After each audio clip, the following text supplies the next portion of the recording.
An Ohio bill that would have imposed the most stringent restriction on abortions in the nation met its end Tuesday. Senators don't plan to vote on the so-called heartbeat bill before the end of the legislative session next month, Republican Senate President Tom Niehaus said, citing concerns the resulting law might have been found to be unconstitutional. The bill proposed banning abortions after the first fetal heartbeat is detected, as early as 6 weeks into pregnancy. It had fiercely divided Ohio's anti-abortion community, while energizing abortion rights proponents who protested against it. Backers hoped the stringent nature of the bill would provoke a legal challenge with the potential to overturn the U.S. Supreme Court's 1973 Roe v.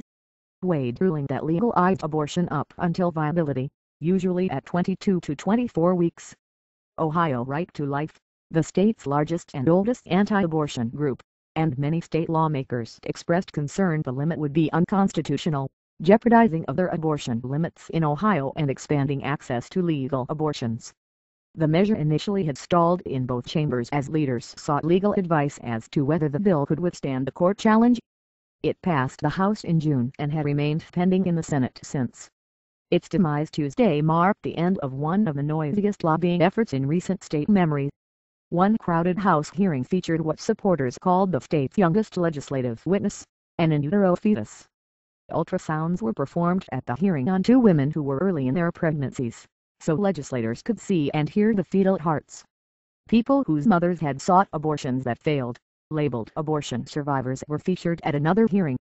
Proponents delivered bouquets of red heart-shaped balloons and teddy bears to lawmakers, flew banners over the state house, and eventually turned to angry full-page ads in the Columbus newspaper. Opponents also grew vocal. They rallied at the state house during key votes, arguing the legislation could endanger the lives of women, forcing them to seek the procedure in unhealthy circumstances. Janet Folger Porter, president of Ohio-based Faith to Action and the bill's champion, said she was confident the legislation would be upheld in court. "This is the closest we have ever been to protecting babies with beating hearts," she said when it passed the House this summer. "When this passes, it will be the most protective legislation in the nation." Porter led a charge to line up a host of high-profile supporters. They included Cincinnati physician Jack Wilkie, the former president of the National Right to Life Committee and founder of the International Right to Life Federation, and Phil Burress, whose Citizens for Community Values led the charge to ban gay marriage, among others. But Ohio Right to Life's then executive director, Mike Gonadakis, called it the right idea at the wrong time.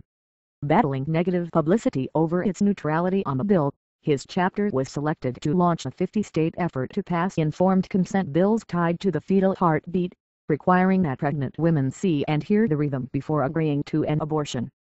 Supporters of that effort said statistics show women exposed to the fetal heartbeat are far less likely to go through with an abortion.